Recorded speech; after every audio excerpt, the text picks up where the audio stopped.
Let's mic CM साहब। महाराष्ट्र के मुख्यमंत्री देवेंद्र फडणवीस ने बंगाल की जनता से दिल की सुनने का आह्वान किया है। उन्होंने कहा है कि बंगाल के लोग इस बार अपनी अंतरात्मा की आवाज पर ध्यान देंगे और परिवर्तन चाहते हैं। फडणवीस ने बताया कि 2021 में भी दिल यही कह रहा था, लेकिन डर हावी था। अब बंगाल को समझ आ गया है कि डर के आगे जीत है, इसलिए बंगाल में बड़ा बदलाव होगा और बीजेपी की सरकार बनेगी। देखिए, बंगाल के लोग इस बार केवल अपने दिल की बात सुनेंगे और बंगाल के लोगों का दिल कहता है कि बंगाल में परिवर्तन होना चाहिए। दिल तो 21 में भी कहता था, लेकिन उस समय डर था। अब बंगाल को पता चला है डर के आगे जीत है, इसलिए बंगाल में परिवर्तन होगा, बीजेपी की सरकार आएगी। जिस प्रकार से बंगाल में प्रधानमंत्री मोदी जी को लोग रिस्पांस दे रहे हैं, एक हुजूम है, एक इस प्रकार का माहौल दिखता है कि मानो हर आदमी प्रधानमंत्री जी को देखना चाहता है, समझना चाहता है, सुनना चाहता है, छूना चाहता है।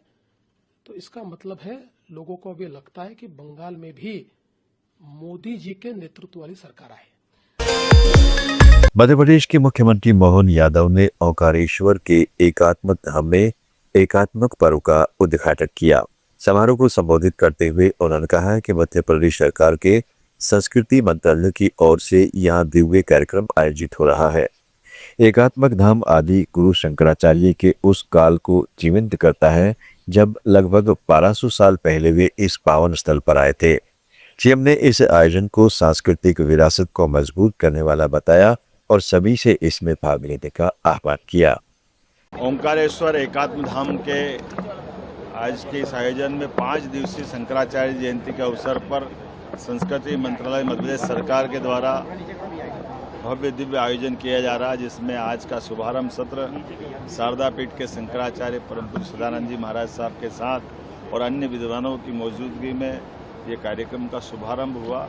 एकात्म धाम आदिगुरु शंकराचार्य जी की उस काल को याद दिलाता है जब 1200 साल पहले यहाँ शंकराचार्य जी आए थे और दुनिया में शंकराचार्य जी की द्वारा किए गए कामों से सदैव भारतवर्ष गौरवान्वित होता रहेगा। 4 धाम, हमारे 10 नामी नागा सन्यासियों के साथ सनातन संस्कृति के लिए जो काम किया वो आके अद्भुत था। मेरी अपनी ओर से बधाई। राजस्थान के मुख्यमंत्री भजनलाल शर्मा ने पश्चिमी बंगाल के सिलीगुड़ी विधानसभा क्षेत्र में भाजपा उम्मीदवार शंकर घोष के पक्ष में रोड शो का आयोजन किया। समर्थकों के बीच संबोधित करते हुए उन्होंने कहा है कि यहाँ की जनता का अभूतपूर्व उत्साह बंगाल में बदलाव की इच्छा दर्शाता है। शर्मा ने स्पष्ट किया है कि बंगाल की जनता ने भ्रष्टाचारी सरकार को हटाने का दृढ़ संकल्प ले लिया है। उन्होंने घोषणा की कि भाजपा विशाल बहुमत के साथ बंगाल की सत्ता संभालेगी। देखिए, आप देख रहे हैं जिस तरह से यहाँ की जनता में उत्साह है, आप स्पष्ट रूप से देख सकते हैं कि बंगाल की जनता ने मन बना लिया है इस भ्रष्टाचारी और तुष्टीकरण वाली और कटमनी वाली सरकार को हटाने का। जिस तरह से बंगाल के अंदर आम जन के साथ जिस तरह का हो रहा है, उनका मन है कि देश के यशस्वी प्रधानमंत्री नरेंद्र मोदी जी के नेतृत्व में हमारे प्रदेश का और देश का विकास हो सकता है। मैं कह सकता हूं कि भारतीय जनता पार्टी बंगाल के अंदर बहुत बड़े बहुमत के साथ आने वाली है। पश्चिम बंगाल में असम के मुख्यमंत्री हेमंत बिस्वा शर्मा ने कांग्रेस नेता पवन खेड़ा पर निशाना साधा। उन्होंने कहा है कि पवन खेड़ा को कानून के सामने सरेंडर कर देना चाहिए।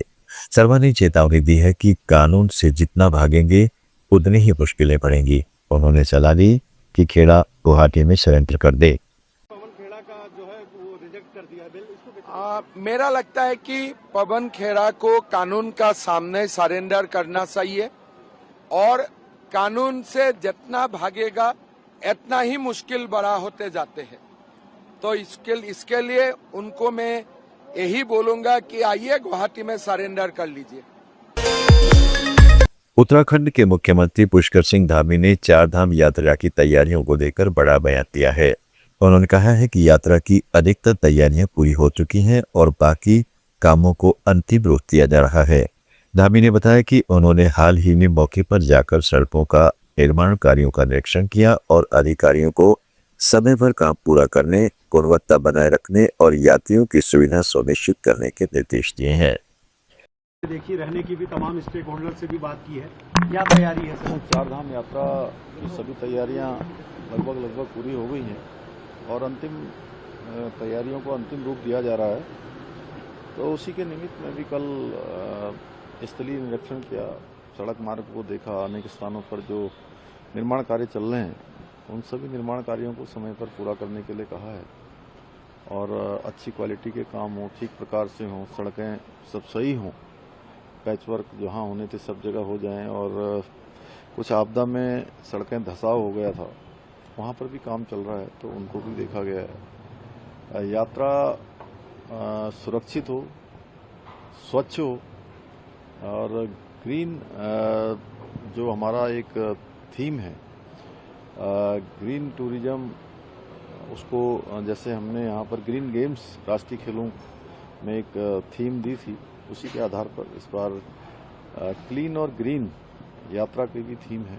सभी यात्रियों से भी हमारा ये अनुरोध रहेगा कि वो स्वच्छता का विशेष ध्यान रखें और हर एक यात्री को सभी प्रकार से सुविधा मिले, हेली सेवाएं भी ठीक प्रकार से हों, सुरक्षा के मानदंडों का पूरी तरह से पालन हो, उन सभी पर काम किया गया है। अवैध मदरसों पर सर प्रदेश में पहले भी काफी कार्रवाई हुई है, अब मामले ऐसे आए हैं कि मदरसे अवैध भी हैं और दूसरे राज्यों के बच्चे लाए जा रहे हैं, आपने उसमें एक जांच की भी है? देखिए, ये पहले से ही चूंकि मदरसों में इस प्रकार की शिकायतें पहले भी आई थी, पहले भी एक सघन अभियान चलाया गया था, इधर फिर कुछ। दिल्ली की मुख्यमंत्री रेखा गुप्ता ने 200 नई इलेक्ट्रिक बसों को हरी झंडी दिखाकर राजधानी के सार्वजनिक परिवहन को और मजबूत करने का संदेश दिया है। उन्होंने इंटर स्टेट ईवी बस सेवा की शुरुआत को दिल्ली को ग्रीन, स्मार्ट और क्लीन शहर बनाने की दिशा में अहम कदम बताया। सीएम रेखा गुप्ता ने कहा है कि 200 नई ईवी बसों के जोड़ने से दिल्ली का बस बेड़ा 6300 तक पहुंच रहा है और इससे यात्रियों को सुविधाजनक, आधुनिक और प्रदूषण रहित सफर मिलेगा।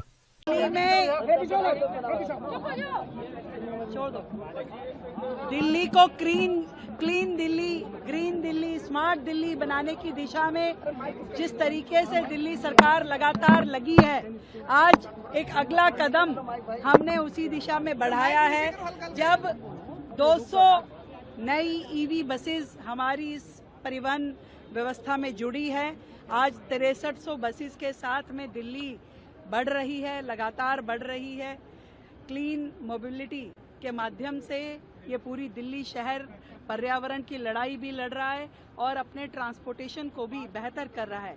तो मैं दिल्ली की जनता को बधाई देती हूँ कि जिस तरीके से लगातार दिल्ली परिवहन व्यवस्था मजबूत हो रही है, ईवी बसेस आ रही हैं जो ना केवल सुविधाजनक है बल्कि इस पूरे के पूरे ट्रांसपोर्टेशन सिस्टम को बेहतरीन सुरक्षित रूप में ड्राइव करने का एक नया आयाम दिल्ली उस पे पहुंची है। सबको मेरी ओर से बहुत बहुत बधाई। दिल्ली रोहतक का आज रूट हमने इंटर स्टेट बसेस के रूप में आज एक नया रूट शुरू किया है, उसके लिए भी दिल्ली की जनता को बधाई है। और हमारे बस टर्मिनल्स और डिपोज भी लगातार नए बन रहे हैं। दिल्ली की सारी व्यवस्थाएं सुचारू रूप से चले उसके लिए काम हो रहा है। तो ये सब साधुवाद की पात्र है दिल्ली की जनता, जिन्होंने एक जिम्मेवार सरकार को इस दिल्ली शहर को सौंपा है।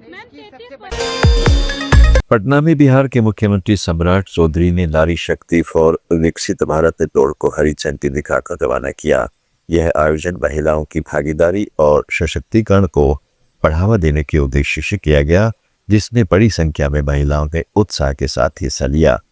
जेपी गंगा पथ पर आयोजित इस दौड़ के दौरान माहौल जोश और ऊर्जा से भर गया। कार्यक्रम को नारी शक्ति वंदन अभियान से भी जोड़ा गया, जिससे महिलाओं के अधिकार और उसके योगदान का संदेश दिया गया। गोरखपुर में उत्तर प्रदेश के मुख्यमंत्री योगी आदित्यनाथ ने एक अन्नप्राशन कार्यक्रम में बच्चे को अन्नप्राशन कराया। इस दौरान उन्होंने छोटे बच्चे को गोद में लेकर पहली बार अन्न खिलाया और उसके स्वस्थ, सुखद तथा उज्जवल भविष्य की कामना की। कार्यक्रम में पारंपरिक रीति रिवाजों के साथ संस्कार संपन्न हुआ और वहां मौजूद लोगों ने इस भावुक पल को सराहा।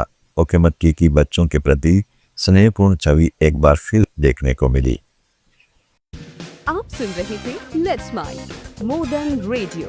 फॉलो कीजिए हमें हमारे सोशल मीडिया प्लेटफॉर्म्स पर।